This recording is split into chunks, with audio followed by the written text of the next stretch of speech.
my idea of how many people, could use help. I mean, I just had to really expand my view right from the beginning and learn more about, my fantasy was if I would have inherited $7 million, I would be fine, right?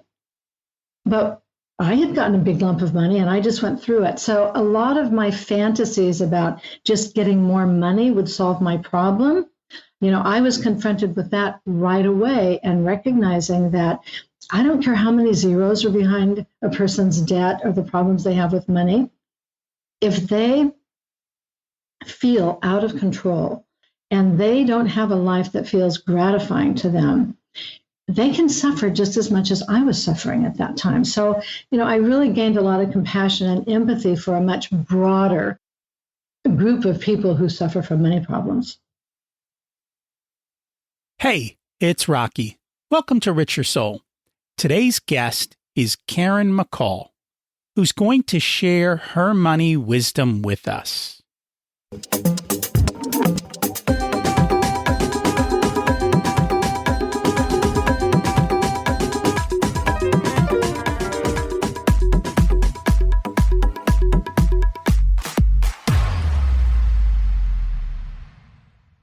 Imagine it's 12 months from now, and you've achieved your major life goals. How does it feel to be in the best shape of your life? To wake up energized, excited about the day? To have great relationships and friends who support you and propel you forward? How does it feel to have an excess of money, to be able to make the choices you want? To be fearless and open to trying new adventures? Imagine being connected to the universe and it providing everything you desire. It's possible over time, and your past does not dictate your future. The only thing holding you back from this vision is you.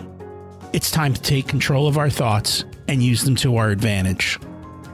Welcome to Richer Soul, where we achieve our dreams and bring balance to health, wealth, relationships, time, and spirituality. If you have not had a chance to listen to episodes 1 through 9, I encourage you to go back and listen to the framework behind Richer Soul and how to create the life of your dreams. You can also find all the show notes for this episode at richersoul.com. While you're there, you can sign up for a monthly email where I share the best articles I read this month, let you know about upcoming episodes, and share a little wisdom. You can also listen to coaching calls under the Coaching Calls tab. I also share the most interesting articles I read every week on Facebook at facebook.com/Richer Soul. And there's also a Facebook group where you can ask questions and interact with other listeners. Today's quotes are from Karen's book. The first is by Barbara Streisand. At the moment of commitment, the universe conspires to assist you. And that's so true. When you set out into the universe what you're going to do, doors open, opportunities happen. It doesn't mean that it's going to be handed to you on a silver platter, but things start to happen when you let the world know what you want. The second quote is from Buddha. Success is not the key to happiness. Happiness is the key to success. If you love what you are doing, you will be successful. This one is so true. I love what I do. I can't even imagine the concept of retiring at this point. I may change the process and the focus, but I'm going to keep doing what I love till the day I die. Last week's action step from Dan Lefebvre was to create a plan and then start to measure towards it. I got to tell you, I always have a plan. I know what I'm doing. I've got a calendar that keeps me on track with steps I need to take, make sure that I get done what I'm supposed to get done. Because if I don't schedule it and create systems to keep me on track, number one, I forget. And number two, it takes up so much bandwidth to think about all these different things. So when I can offload it all and then just follow my calendar, it becomes so much easier to achieve success. And so I am forever and always doing that. I'm currently reading Change Your Questions, Change Your Life by Marley Adams. And basically it comes down to the fact that our questions create two different types of mindsets. One that we're always in is judger. Other is learner. And we have choice in how we go about doing that. And this works in our relationships with our family members. It works for conversations at work and in general. Are your questions such that you're judging the other person? And the issue that happens is, and if you think about it yourself, if you're constantly being judged, you go into a very negative place. But if the questions are towards learning and understanding, it just changes our whole demeanor. It changes the way we feel and the way that we react. I like this book so much. I went back and I'm listening to it a second time. And I'm going to try and do my best to add more learner questions to my conversations with family and with clients. So if that's of interest, check out the book. Today, we're going to take a step back and we're going to go to basic money grit. Some of the basic things that we've done in the past. Maybe you have this conquered. Maybe you need a reminder, or maybe there's a few areas you need to polish off and improve. It's like going back to spring training in sports. It's always good to have a recap. Our guest is Karen McCall, who went from dodging IRS calls to helping thousands of people get out of debt and build a life and business they love. Karen is the founder of Financial Recovery Institute and World-Class Money Coach Training, and now at the age of 77, she's the creator of the money management program called MoneyGrit. I hope I'm just as vibrant and as active as Karen is when I'm 77. Let's meet our guest. Welcome to Richer Soul, Karen McCall. It's great to have you join us today. Thank you, Rocky. It's wonderful to be here. And I'm excited to learn from you today. Let's start at the beginning. What was it like when you were growing up, and how much did your family and school teach you about money? Well, not very much. When I was a baby, my mother gave me up to my father's family. And for several years, I was kind of passed around from family member to family member. And when I was about 6 and 7 years old, I ended up living in the hospital for 3 years, where I had polio during the polio epidemic. I had kidney disease and had kidney surgeries and removal. And so, everything was just sort of survival mode when I was little. And when I was in 4th grade, I went to live with my aunt and uncle, which was really wonderful. It was the first time in my life that I had, definitely 3 meals a day and a nice bed to sleep in. And it was just an absolute gift that they came into my life at that time. And I never learned anything about money there, though. They never talked about it. It was always, they were very good with money. They had their systems down. I know that my aunt talked about the fact that she would always be surprised if she wanted to get something because there was more money in the checkbook than she thought, because my uncle always rounded up. So literally, I knew nothing, absolutely nothing, and didn't go to school much in the elementary days. I do remember when I went to school, we had this little savings passbook. I loved that. And that is my only memory of money. And so how did that turn out in life with not having a good idea of money and learning about it as a kid? Yeah, well, I got married really young. I had 2 daughters right away. And the way that it played out for me is I really wanted to make up for all the deprivation and neglect and loss of my childhood. And so I started spending money to make sure that my daughters didn't suffer in the same way. And this, of course, started before we even had credit cards. But boy, when credit cards came along, that was really wonderful for me, I thought, because, this fantasy that I wanted to create for my kids, where everything was perfect. They had the beautiful bedroom suite. They had beautiful clothes. They had nice toys. And that's what drove my behavior. And I now know, of course, many, many years later, that was me trying to heal my own life and to not focus on how empty I felt. I just wanted to make it all up to my kids, kind of live through them. And we have a tendency to do that, don't we? Mm-hmm. And so what happened next? Well, they had dance lessons, and my husband and I, my first husband and I, we stayed married for 16 years. And, he was always a good provider. And then when we got divorced, I was on my own for the very first time. And that was really scary for me. And I had always worked, at least part-time. And so, I knew how to get a job and go to work and bring in some money, but I had no clue how to manage it whatsoever. And so right from the get-go, I was always in the position of, oh my gosh, if I write this check, is it going to clear before I get money in the bank? And this went on for quite a few years. And then what happened? I got married again. And, okay, so we have to let people know I'm almost 78 years old. And so I've had a long life. When I tell you I've had 3 marriages, okay, I started very young as a teenager, had 2 kids right away. But I got married again, and I married a man who was a college professor. He taught history. And the gift for me in that marriage was that he encouraged me to go to school. He was teaching at the college, and, I signed up there, and it was a wonderful time. It was during the women's movement. And, but again, even in that marriage, he handled everything. And we did not have a very long marriage. When we got divorced, I got what was the largest amount of money I'd ever seen in my life. And I literally stuck my head in the sand and spent about 2 or 3 years living, in total fantasy land. My kids by this time are in college. And I went through that money, Rocky. And then what happened? Then it was serious because I was alone, the end of my second marriage. I moved to San Francisco. I got a job with the second largest computer company in the world.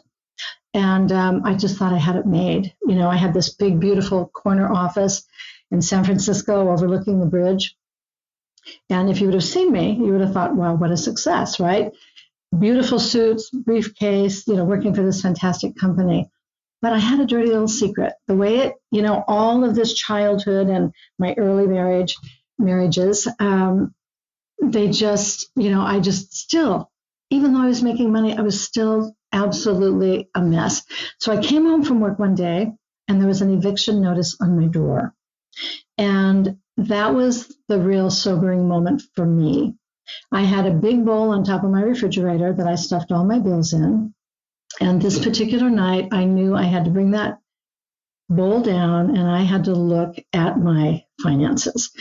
And I was dating a man at the time, and he knew there was something really wrong with me and money because he always paid for everything. I never volunteered to pay for a tip or anything. And he would bring me these big binders of cassette tapes for self-help. And I stacked them on my floor. And this night, when I brought down this bowl, I went and opened that stack, and I pulled out a binder called Possibility Thinking by Dr. Robert Schuller. And that was the beginning of me starting to change my life. That night, it was like I had to really come face to face with the fact that I knew nothing about money, not from a practical standpoint, and I certainly had no idea that from this childhood that I had, emotional triggers that drove my behavior with money. So that was the beginning for me, and that was back in the early 80s. So it's been a long journey, and we all do have a relationship with money. That was the first question that I kind of asked you, was to kind of understand how that relationship with money developed for you. But it goes much deeper, and it carries through to our adulthood. If we don't deal with those relationships and those emotions, they can come back to haunt us later in life. Yeah, they really do. I felt so much shame and so much embarrassment. I didn't want anybody to know. And, the aunt and uncle that I went to live with that I told you about, when I got my divorce settlement, my uncle asked me, he said, are you investing in mutual funds? And he was a dear, sweet man, but just my shame that I didn't know what that was, I just said yes. And I could have asked him, but no, it was very much a secret. I didn't want anybody to know that I didn't know how to handle money, and I didn't want anybody to know how bad it was. So as it turned out, I became very isolated. My life my lifestyle and my life just became very, very narrow. Go to work, come home, just kind of isolate and stay away from people. So it was a real awakening, that night to say, you know what, I want a different kind of a life. And so what changed? What did you do differently? Well, I decided I had to get smart about money. And so something that a lot of people do is I went to a stationery store to find, the best budget book. And I just started looking at ways to track my money, to start seeing if I could do a budget. And, but I really didn't know what I was doing. But I wandered into a 12-step program that dealt with money issues. And that was really wonderful for me. The first meeting, I felt horribly embarrassed as people were talking about their money stuff out loud. Just that deep shame that I felt. I just could not handle that.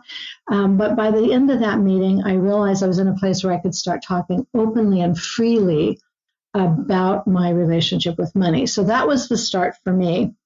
And it wasn't long, though, in that group that I realized I was going to be a real serious case, that I needed help on a lot of levels. So the other thing I did at that time is I entered, I went to therapy. And so that combination of being able to come out of my isolation and shame and to start talking about it and to start processing some of the early childhood neglect and illness and loss, starting dealing with that. And the beautiful thing about it was that during that time, I realized I didn't want to continue working in corporate America. And I thought maybe I wanted to be a therapist. So I thought, I'm going to sign up for a career exploration class and see if, just to kind of see what comes from it. And what I discovered in that class was that I really wanted to help people like me, because I had a hard time finding help. The yellow pages is what we went to during that time. We didn't have Google. And in the yellow pages, they had budget counselors and they had financial people, financial planners. And that was it. I tried the budget counselors, but they just wanted to put me on a restrictive diet and pay my bills. And that lasted about 2 minutes. So I realized that this is the work that I wanted to do. So within a couple of years, I launched the Financial Recovery Institute and started working with individuals who had problems with money. And I thought that my clientele would be people like me, people with debt, people who had never learned about money. And to my amazement, right from the get-go, I started getting clients from all walks of life. I remember the first woman she was referred to me by a therapist. She had inherited $7 million. And by the time they sent her to see me, she was on her last 100,000. She was just hemorrhaging her money. And so, my idea of how many people, could use help. I just had to really expand my view right from the beginning and learn more about, my fantasy was if I would have inherited $7 million, I would be fine, right? But I had gotten a big lump of money and I just went through it. So a lot of my fantasies about just getting more money would solve my problem. I was confronted with that right away and recognizing that I don't care how many zeros are behind a person's debt or the problems they have with money. If they feel out of control and they don't have a life that feels gratifying to them, they can suffer just as much as I was suffering at that time. So, I really gained a lot of compassion and empathy for a much broader group of people who suffer from money problems. And you've been helping these people for a very long time. As a matter of fact, you wrote a book about it. What inspired you to write the book, Financial Recovery, Developing a Healthy Relationship with Money?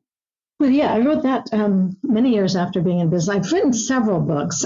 2 of them have been published by publishers and several of them are ebooks that I've self-published. But I was very lucky. Both of my books, the first one was by Chronicle Books. It was called It's Your Money. I was so lucky, Rocky, because I had two publishing houses come to me and say, we want you to write a book for us. So the reason I wrote Financial Recovery was because New World Library came to me and said, hey, we've really heard a lot about your work, and we'd like you to write a book for us. I'll tell you, it's a lot of work. My husband said he doesn't want to live through another book writing with me. But as I got into it and decided that I would do this, I realized that if I could put all of the steps to my process in a self-help book, that there are many people who they wouldn't have access to a money coach, or they wouldn't have the means to pay for somebody to help them. I thought, okay, I'm going to put as much of my process as I can into this book. And so I just poured my heart and soul into it. And a lot of things have changed. It talks about a product that I have called Money Minder Online, which has now been replaced by MoneyGrit. So, it's been written quite a few years ago, but it is basically, taking people through the process of first looking at their relationship with money, looking how it affects them, look at what's working and what's not working, and then taking a deep dive into some of the underlying reasons that people have problems with money. And then some of the real how-to in terms of how to begin to handle money and to look at the numbers and see what the numbers tell us about ourselves. Mm-hmm. So, I was very fortunate. And I still think, one of these days I might write like the rest of the story, but, not at this time. Can you give us the rest of the story in a nutshell?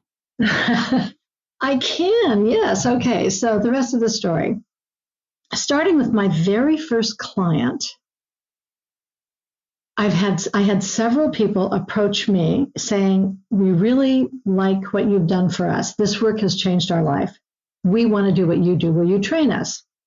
And the other thing that was going on at that time is I would get calls from people in other states saying, hey, I was in California visiting my family and they're working with you, and can you work with me? But at that time, we had fax machines and that was it. So I realized that, here's a profession that I've created. People want to learn.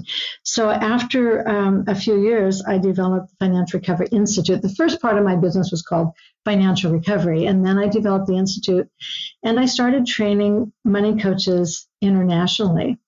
And at that time, it was very expensive for people because they'd have to fly to California. And we would do these week-long intensive trainings. And then, we would do this 2 or 3 times a year. So as technology developed, it's been much easier. And so I've trained hundreds of people around the world to be money coaches. And the other thing that I've done during that time is I created for my very first client a paper and pencil system called Money Minder, which was, how to plan your spending and track and stay connected to it during the month, but everything was like adding in these little squares and adding everything up. And then it graduated to Excel. And then in 2013, and I had no idea I would go into the software business because, I had no idea that technology would evolve the way it did. And so in 2013, we launched a web-based program called MoneyMinder Online. And then just this January of 2021, we upgraded again. In fact, completely redid the program, and it's called MoneyGrit. So what I found was there was not a product on the market that I could use in working with clients and accomplish the kinds of things that I wanted to accomplish, things that I felt were very important for them to begin to understand, not just, okay, this is what you've spent after the fact, kind of rearview mirror, but to start planning and tracking and really getting to know the emotional triggers that would help them make decisions, maybe not such good decisions. So, so that's part of the rest of the story. And so now I'm thinking the rest of the story in terms of my legacy. And, when you're 77, 78 years old, you really start thinking about that. My goal is to bring my work to a much broader audience so that, people who can't afford a money coach, They can have access to my process and my materials. So that's sort of the phase I'm in right now, this third phase of my business. So let's kind of take a step back, because I know you've talked about looking at money on 3 different levels, and you've kind of alluded to them, but let's dig into them. You talk about it on an emotional level, on a practical level, and on a spiritual level. So you've kind of alluded a little bit to the emotional. Is there something more in that level? You know, we all have things that drive our behaviors, and sometimes they're conscious and sometimes they're not. And the emotional, I want people to tune into how they're feeling. How do they feel about their money? How do they feel about the things that they do with their money? To start just first tuning into, how does it feel?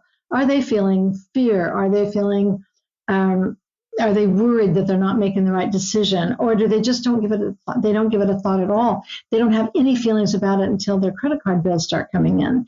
So one of the first things is I've built a process in the money management program where I want people to start tuning into how they feel when they spend things. And then I also have them begin tracking. And when they track, again, how do they feel when they buy this thing or that thing? And it's amazing. Sometimes you hear people say, we'll track for 30 days, but, I still track 30 years later, 33, 35 years later. And I still track my money. And what I feel is important is to begin to have a connection between what I'm doing and how I'm feeling. So I'm just going to give you a couple of examples. Well, let me first then go into the other 2, and then I'll go back and kind of describe how the process works. So if people tune into what they're feeling, and let's say that they're feeling anger and frustration, or in my case as a young mother feeling like, oh my gosh, can't let my kids suffer the way they do, that's going to drive a lot of those spending decisions, right? And so I feel that it's important for people to write down everything they spend. And I would have so many people say, if I had to write it down, I decided not to do it. Just that decision that they were going to write it down went, I don't want to have to tell anybody I spent that, even myself. And then the next step in terms of the practical is to really get grounded in the numbers. So I'm tracking, but I want to track against a spending plan. And some people call them budgets. I don't like to call them budgets because budget can have very much of a negative connotation like diets. And if people feel like what they're doing is too restrictive, they're going to fall off the wagon. And so we call it a spending and an earning plan. So people plan their spending.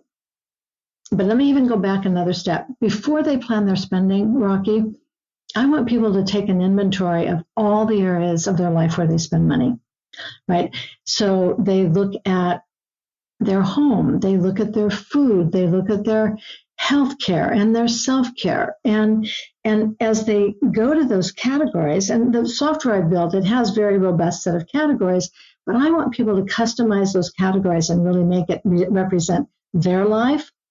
And as they're doing that, I want them to evaluate each of these areas. So for example, I might say to a client, so Mary, how do you feel about your home? And Mary says, I'm embarrassed about my home. We've got a lot of deferred maintenance. The cat tore up the couch.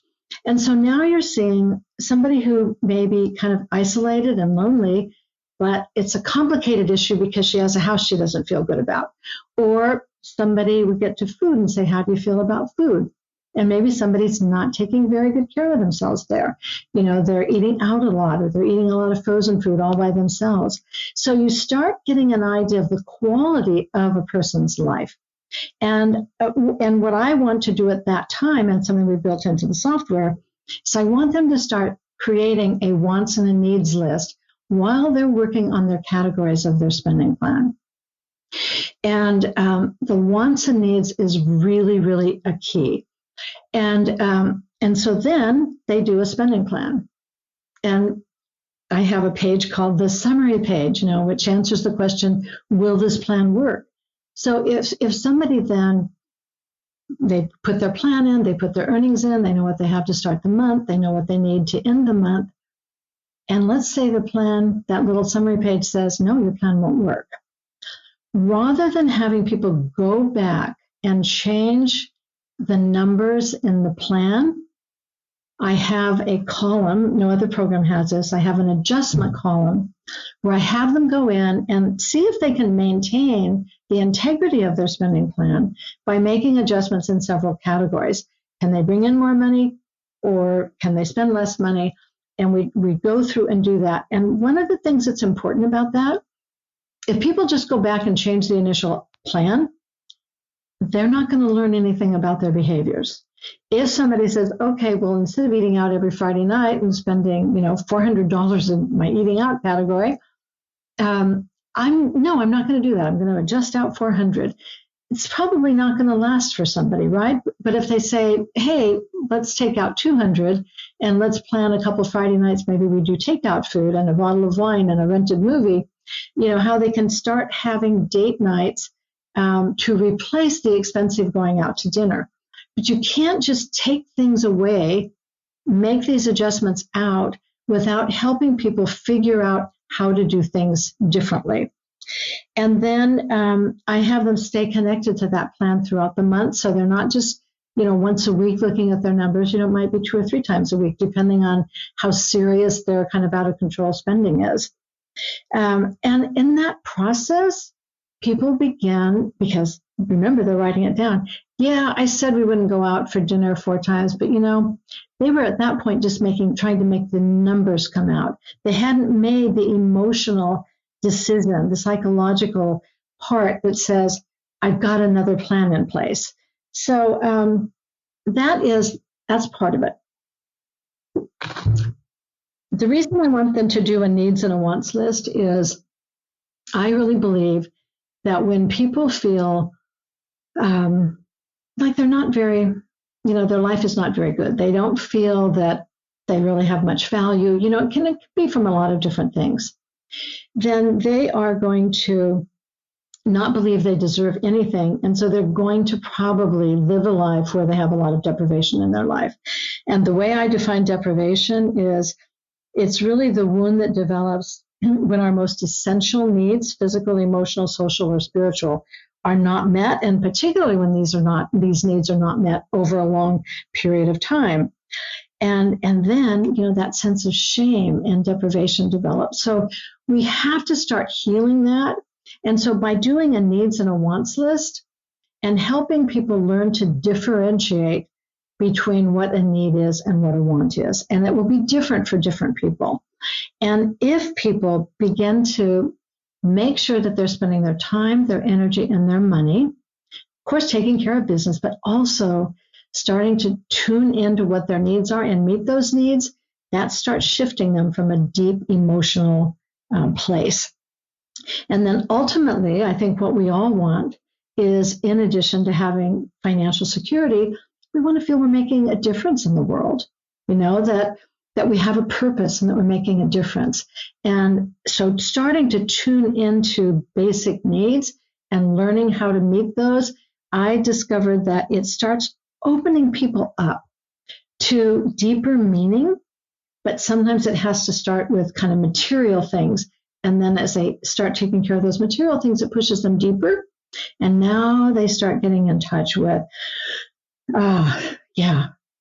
I'm isolated. I feel deprivation and shame. And they start healing, and it just changes everything for them.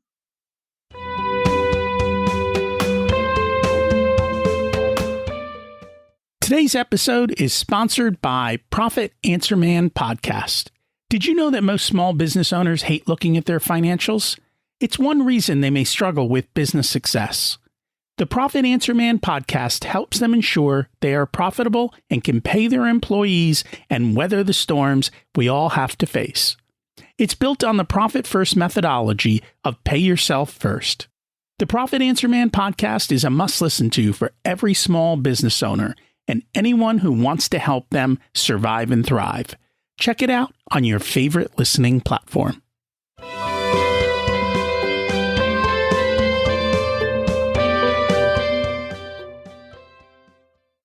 So you've touched on a lot. The first thing, and I just want to reiterate this, what gets tracked and gets measured gets improved. And well, first, it gets improved. It may not get improved, but they get insight. You get insight, but then you can improve it over time if you choose to. They will. They will. I've been tracking my spending for over 30 years. I mean, that's just what I did. Like down to line items, I can tell you how much we spend on this category versus that category. And once a year, we sit down and we look at it and we go, this is how much we spent on all these categories. Is that in alignment with who we are and who we want to be? Or do we need to change where our money is flowing next year?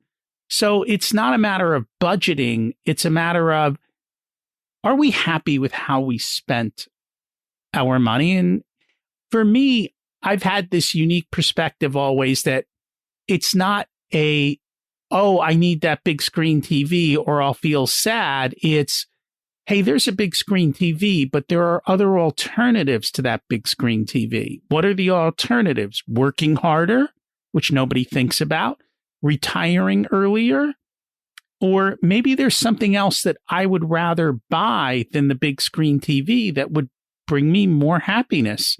Maybe it's a vacation. Maybe it's something else. I mean, we all have our own things. And so we have to realize that there are choices and we have levers. And there are levers on the income side, as you mentioned. There are levers on the spending side. And even within spending, you can decide, do we want to go out for a $400 dinner? Or do I want to not do that twice this month and buy a TV? Or do I want to not do that at all? Because quite frankly, when I think about it, the food wasn't all that great, or it didn't make me all that happy. It was rushed or whatever it is. And maybe I would rather save it so I have freedom from work and from what I'm doing. But you've got to sit down and think through all of these things. And the last one is, as you said, understanding the difference between what do we need and what do we want, and truly kind of differentiating those. And I think it's very rare that people sit down and put tremendous thought into their money, how it's flowing, how they want it to flow. And really the problem with, when you go into debt, you're leveraging your future, but nobody puts the price tag on leveraging their future. It's hard for them to measure and to understand in the moment. And unfortunately, that's the case. And so you've got to learn how to play all these levers and all these choices and how to make everything kind of come together. Well, I love that you also are another 3-decade plus tracker. That's fantastic. And you're so right. What you said about evaluating, what are your values? Are you meeting your needs? Am I satisfied? Do we want to shift things around? Do we have different priorities coming up? And one of the ways that I do that in working with people is we have an annual plan too. People have their monthly budgets or spending plans, but in the software, we also built an annual, and I call that the graduate school of spending plans, because people don't necessarily break denial 1 month at a time. They see how much they're spending on the lattes or, on manicures or pedicures, 1 month at a time. It may not really break denial like it will if the person sees, oh, in January it was this, and in February it was this, and in March it was this. Whoa, how do I feel about that? I'm spending all this money here, but I have my needs and wants list. I'm not even touching that, and I'm spending money in these areas that don't really matter to me. And so I found that with that annual plan and the annual tracking and seeing it side by side, that really helps people start making stronger decisions and tuning in. There's a woman that I was working with, and she's given me permission to tell this story.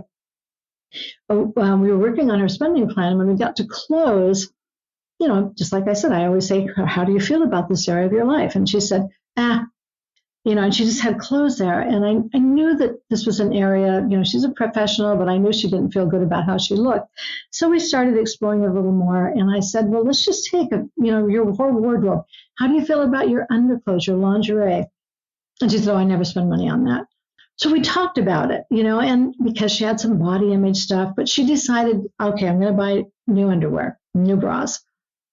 And a few months later, she said, Karen, I have gone from not being able to buy underwear for myself to having $10,000 in the bank for the first time in my life.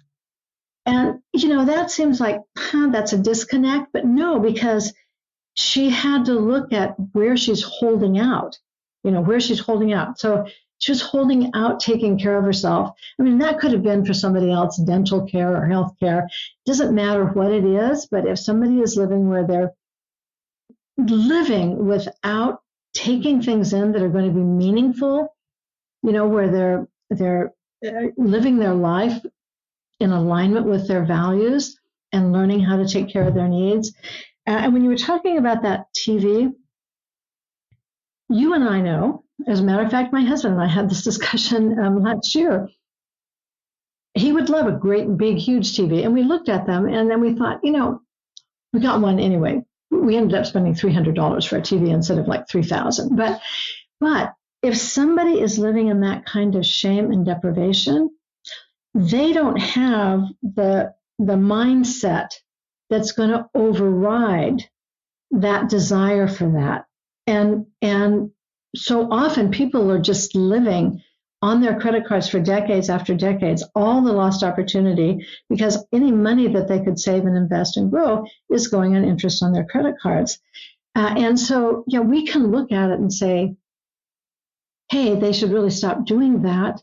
But what I found is a lot of people can't stop doing that on their own because the deprivation is too great. And so the fantasy of that big TV or that big car or that red lipstick, whatever it is, the advertisers know that if they can tap into what you fantasize you need to make your life feel better, they gotcha. And they know how to poke at they know how to poke you to get you to feel bad about yourself, right? They know how to put you into those emotional states where you lower your bar to making those decisions. You feel bad and then you spend money. I mean, that's what advertising and marketing knows this down to a science. And they test things literally. They will test a sentence with two different words to see which one will get more people to respond. And then they'll test that sentence with another, and they'll keep doing it to the point that they know how to push our emotional triggers and how to make us spend money that we don't want to. And it's unfortunate. We are the most advertised society in the history of the world. Money is a very powerful drug. And so if somebody is not feeling good about their life, and these advertisers can touch into the fantasy life, they got you. And we have two motivators, pain and pleasure, right? And so credit cards, which, credit cards can really ruin people's lives. Credit cards allow people to separate the pain from the pleasure of any purchase. And so these advertisers can come in and go, okay, you feel really crappy about yourself, but if you do this, you're going to feel good. And so it is like a drug at that point where just like a drug addict feels good when they're going to get a fix, right? And so if somebody's feeling bad and then they can fantasize, they start thinking, oh, I'll get that TV or that whatever. They start feeling better even before they buy it. And so it's hard to interrupt that process for somebody. And that's why it's important to do some deep work around it and to really have a spending plan and to start connecting up consequences with choices. So that is, one of the things that I always have people do is track against their spending plan and then start tuning into their emotions if they didn't stick to it. And then they can begin to see, oh yeah, I sabotaged myself again.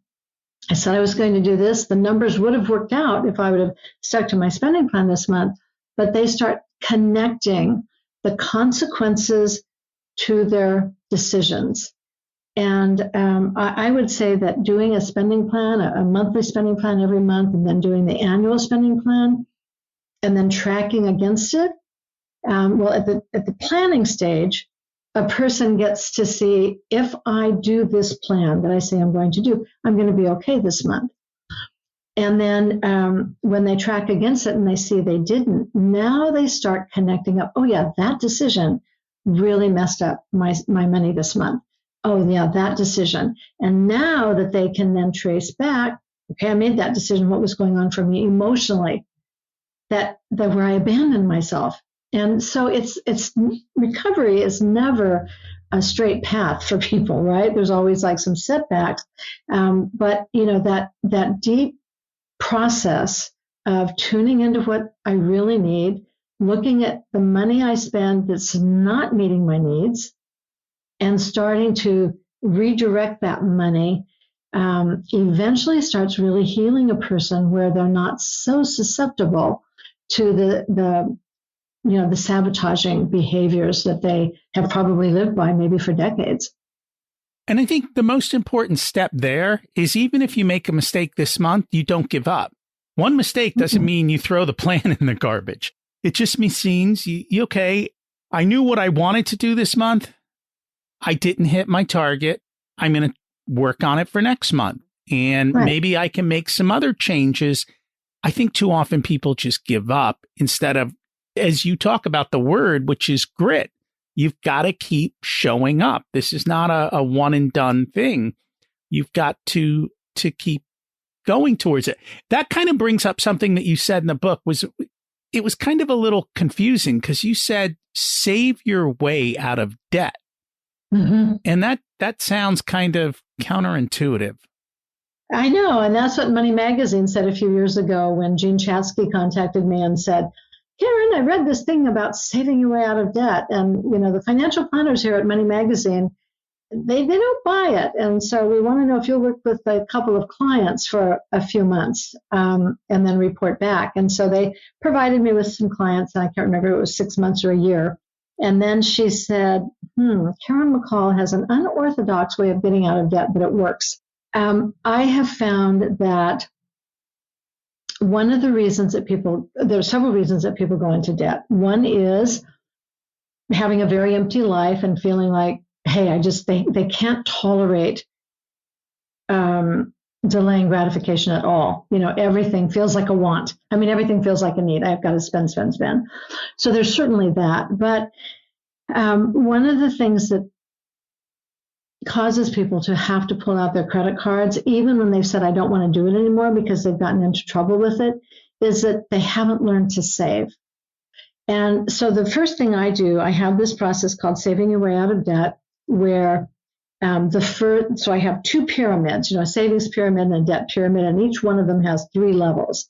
So the bottom level of the debt pyramid is, if you're in a hole, stop digging, right? They've got to stabilize and stop digging a deeper hole. And then the corresponding lower rung on savings is they have to start saving. And it's not really a savings, it's revolving door savings. It's going to be money that they spend for periodic expenses, property taxes, insurance premiums, back to school expenses, all the things that come up throughout the year. So that's another thing we built into MoneyGrit, is a periodic calendar where people can look at the calendar and they have a list for every month of all of the non-monthly expenses that are going to occur. So people start saving, and one of the reasons that people stay in debt is because they really have never learned to save, or they have this idea that they can invest. They have their 401ks and they have their IRAs and such, but they don't have savings to support that. And so then if something happens, they have to go in and deplete their investments. So the next level of the debt pyramid is that people are now and so at that beginning point, Rocky, and this people have a lot of resistance to this. I will have them pay minimum on their credit card at that point and start saving, because people say, well, no, I always pay more on my credit cards. I always pay more than the minimum. I always pay them off every month. But we know that people, even who pay their credit cards off each month, quite often spend 20 to 30% more putting it on plastic than if they were putting it on their debit card. So during the second level, we want to start coming up with a plan for how they're going to retire that debt. I call that managing debt. But what I say during that phase, they still get to have a life, even though they're not yet debt-free. Because if someone says, okay, you're just going to no goodies at all until you get out of debt, if that's 3 to 5 years, or even if it's 1 year, a person is not going to be able to stick to that. Very few will. They're going to fall off the wagon. So I want them to still do a spending plan and have a balanced life, even though it may take them a few months longer to get out of debt. But if they're changing their behaviors and they're learning how to save, so even though this first rung of savings is periodic savings, so often when people who've never saved, they start building that up, it's time for a periodic expense. They don't want to spend it. It feels so good. So we can't address people getting out of debt without addressing the relationship to savings. The next level of savings is what I call a safety net savings. And that is for income protection. So if somebody is in seasonal work, or they are, seasonal work, or they're in work where they just, like real estate people, for example, they just get paid when they have an escrow. I want them to start building that fund up. And I'll give you an example. I'll tell you a story. Real estate woman, a client of mine years and years ago, she was in San Francisco area in Belvedere Island and Tiburon, for anyone who's familiar with California. It's a very expensive area. And she sold houses there. And these were expensive houses, and she would get big commissions. But when she came to see me, she had no savings and she had tons of credit card debt. But what she would do is she would pay her credit cards off as soon as she got an escrow, pay her credit cards off, and then just charge again for another 2 or 3 months till the next one. And she did this for years. So I said, okay, we're going to help you save your way out of debt. So the next time she got a big payment, I had her pay minimum on her credit cards, build up her periodic and her safety net. And I said, how long can you go without an escrow? And she said, the longest I've ever gone is 3 months. So the goal was to save that 3 months. And so even though she really, really resisted that, she did it because she trusted me. And today, this woman has her she called me about 3 years ago and said, I just bought a condo in Hawaii. And then she also now has her house. She was able to buy a house, pay for it. She has 2 homes paid for, and she retired at 60. But she was on a track where she would have been on that track forever. So we had to address her relationship to savings. And, so she paid some interest that year. But, hey, it's the long game we're going for, right? The third level of the debt pyramid is when you get debt-free. And then the third level of the savings pyramid is where those are your investments. This is where you grow your wealth. And then people have security under that, right? They're not going to jeopardize their investments because they have safety net savings. And what I tell people is I don't use the word emergency fund, because most things we can plan on. I mean, there are emergencies. There's fires and floods and earthquakes. I mean, I know things like that happen. But having an old car and needing a car repair is not an emergency, right? And so I want people to feel empowered by naming what expenses might come up for them throughout the year and start anticipating what they are. And that goes in their periodic account. Now they feel empowered.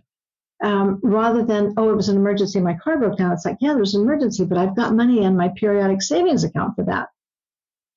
And then just one last thing about when people get out of debt, that third, the peak of the pyramid. I learned the hard way. Clients who would come in and that was their goal, getting out of debt, and then they leave.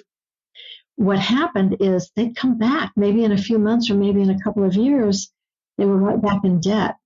So I realized that we had to build more into the process to help people who were used to being in debt all the time to be able to tolerate being out of debt and starting to have possibilities for a more expansive, meaningful life. So, it was just beautiful, to see that unfold for people. It really, really has been. And that kind of leads me into the next question that I was going to bring up, and you've kind of alluded to it. What does it mean to have that more purposeful, meaningful life? Well, it's different for everyone. But, if we look at, we can be so judgmental about people who are, the compulsive spenders, they impulse spenders, they buy the big shiny things all the time. But, one of the reasons they're so susceptible to that quite often is that there's just this emptiness, this deep feeling of longing and craving for something more in a person's life. And so I think if people start paying attention to every category of where they spend money, and they ask themselves those questions that I mentioned earlier, like, how do I feel about this part of my life? And then when they start recognizing some things are missing, maybe in their social life, maybe in their healthcare, maybe in their fitness, they start recognizing, I don't feel good about this part of my life. And they start paying attention, and they look at their spending plan each month and see, what do I need to do to take better and better care of myself? This taking care of this outer deprivation, believe it or not, several times over the years that I did counsel people, windshield wipers would come up as a need, right? They didn't winterize their car. They didn't have good windshield wipers. So I remember this guy coming in once and he said, McCall, I get it. I got my windshield wipers fixed and I could see and it felt so good. Some people neglect taking care of the little things, and then those little things start amplifying so that there's more and more. The way I think about it is there's basically three things that lead a person into those feelings of deprivation. And how I define deprivation is it's the opposite of fulfillment, basically. And one of the ways is where people neglect things that are really important to them. And it can be medical care, dental care, social, spiritual. They haven't done anything that would really make them feel good. The second thing that contributes to that state is making do. And I'm not talking about frugal. Frugal is good. It just means careful spending. But I'm talking about kind of duct tape mentality, to things. They have a lot of incompletions in their life. And then the third is the overdoing, overspending, overworking, overcommitted. So when people are living their life in that way, doing without, making do, or overdoing, they're going to end up feeling pretty depleted. So if they start taking care of those things, now they're not doing without. They've learned how to meet their needs, maybe in ways that cost less or no money, but they start getting creative about meeting their needs. This then opens them up to be able to discover, because they're not in survival mode, to begin to discover what would be more, what would be richer, what feelings, how can they start taking care of themselves so they can have a more expansive life? So I think we all crave more meaning and expansiveness and making a difference in the world. And that's what changes things for people when they can get to that place. So instead of being caught in, what I call the money life drain, where their lifestyle is very, very narrow, it's more expansive and they can breathe. And then they can start finding more gratification in things that they do because they're out of that survival mode. And I think the important thing there is you can't do that until you can breathe. And so it's a process. First, you've got to get yourself stable and start breathing. And then over time, once you feel safe, then you have the ability to make these bigger decisions and be able to make those bigger choices in life and slowly go from where you are to the ultimate life that you want to live. And that essentially that takes grit, and it takes time. And eventually will have success if you follow the plan and you continue to show up in spite of setbacks. Rocky, you just hit the nail on the head when you said breathe, because when we think of Maslow's hierarchy of needs, right? Everybody knows that one. One of the things, it's like air. And if somebody is going around where they're so stressed about money and they're not taking care of themselves, so everything is an effort, they can't breathe. You're right. It does start with what are the things that are going to help us be able to relax and breathe and not feel so much fear and uncertainty. And I love that image when you said it. It's like, breathe. Yes, that is right. When I was first aware of how bad my situation was, it's like I couldn't breathe. I was just in this constant state of anxiety. And so like I said, you just hit the nail on the head saying that. That can be an indicator for someone. If they can't breathe, they're anxious all the time, it's time to slow down and maybe start tracking money and seeing how it feels. There's a woman that I'm a friend's friend. She just asked me for some help with her money. And one of the things that I asked her to do, because she's very disconnected from her money. So I said, every time you spend, I want you to write down how it feels. And this is something I used to tell my clients. And I said, even if the feeling is, I hate McCall for her telling me to do this, because there's such a disconnect. She has no connection to her money. It's just like no connection. And I bet you as she starts tuning into that, she's going to have a little more trouble breathing. But it's important for her to get into her body and with the feelings and connect that with what she does with money. And that is so, so true. We've got to figure all these things out and continue to show up. And over time, we will achieve success. We always like to leave with an action step. What's one action step people can take this week to move forward in their life? What I would recommend is to take a piece of paper and draw a line down the middle and say needs on one side and wants on the other. And then go through every category of your life and just say, how do I feel about my home? How do I feel about my wardrobe? How do I feel about my savings, my car? And just see if there's an area where you are doing without, making do or overdoing, and just make that needs and wants list. And what I tell people in that exercise is if you don't know whether it's a want or a need, put it on both sides.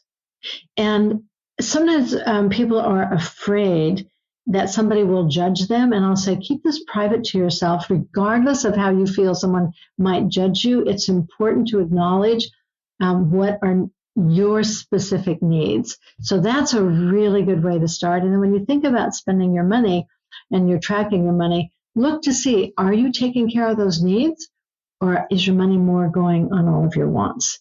Because we've got to take care of our needs to really heal and have a more expansive life. You can never get enough of what you don't need. You can never get enough of what you don't really need. And that is so true. And this is an area that we all struggle with. It never stops struggling. We always get confused between what our needs are and what our wants are.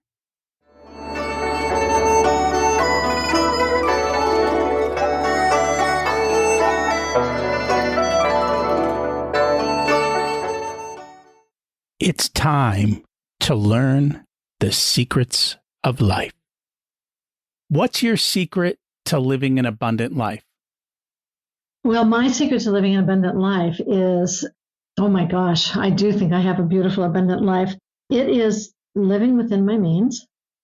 It is staying tuned in to what's really important to me, staying connected with family and my loved ones. And I would also say doing meaningful work.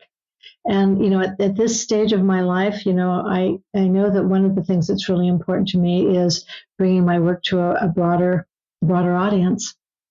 And an abundant life is more than one thing. It's a whole variety of different things, as you have just named. What did you learn later in life that you wish you would have learned sooner? I had a hard time reconciling that. There was a saying in the 12 steps. It says, we do not regret the past, nor wish to shut the door on it. And it took me a long time to come to terms with that because I did regret all the lost opportunity.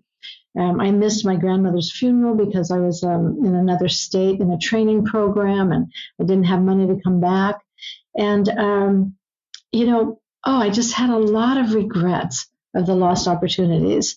And it took me a long time to get to the point where, hey, I have to embrace the loss as well, because my terrible relationship with money in the beginning really led me to a career where I've been able to help a lot of people and train people who help people. And, that's been the most meaningful thing for me, is to be able to earn a good living while making a difference in people's lives. And that is very, very cool. If you were to give an 18-year-old one specific piece of wisdom, what would it be? Learn about money. Well, actually, what I did have my grandson, when he was in middle school a couple of years ago, come to me and he said, "Hey, Grandma, what advice do you have for me?" And the one thing I said is, always be curious. And so I think I would, rather than just say, explore your relationship with money, it's like, be curious, really tune in and be curious, but definitely be curious about your relationship with money. As you said, Rocky, at the beginning, we all have a relationship with money, even if we think we don't. And it's the longest relationship we will ever have. And if we, it's also one of the number one predictors of us being successful in life, whether our personal life or our business life, because money is such a great tool, to make a difference in the world and to live the kind of life that we would like to live. And so, be curious and get smart with money. And it's true. Money is just one piece of the puzzle. There are many other pieces of the puzzle of life, and you can't ignore those either. If people would like to find you, learn about your programs, and connect, what is the best way for them to do that? MoneyGrit.com.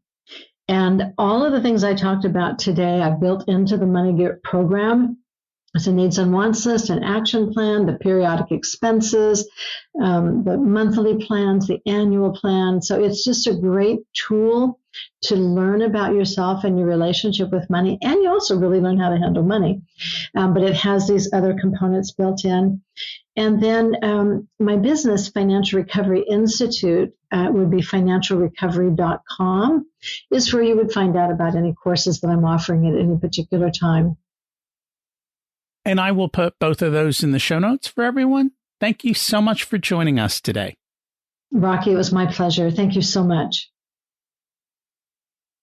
We can always go back to the basics of money and do a review. I've tracked my spending since the early 90s. That's a long time. And I've seen it dramatically rise over time. And I look back and I see wasteful spending. The big thing is trying to make sure that my spending is in alignment with what I want and understand it's what you particularly want, because this is personal finance, which means it's about you and your desires. So pick them wisely. As I look around, I see a lot of people just spending with no regards and no thought. And one day they're going to wake up like Karen did and be stuck and be way behind. And you're going to have to make massive changes or make the changes up front. And you don't have to go through that. Which kind of leads into this week's action step. What are your needs versus your wants? And do you know what they are for you? And you should probably challenge the list. If you need help, figure out if Karen's organization is right for you and that they can help you. Or maybe you know someone else who might need help and you can refer them to Karen as well. All the links are in the show notes. At the end of the day, we want to see you thrive and grow and prosper financially. Next week, I've got on Tevis Trower and her book, The Game Changer's Guide to Radical Success. And we're going to chat about what it means to be human and how to be successful. Thanks so much for listening. Have an abundant week. and go make a difference to those around you.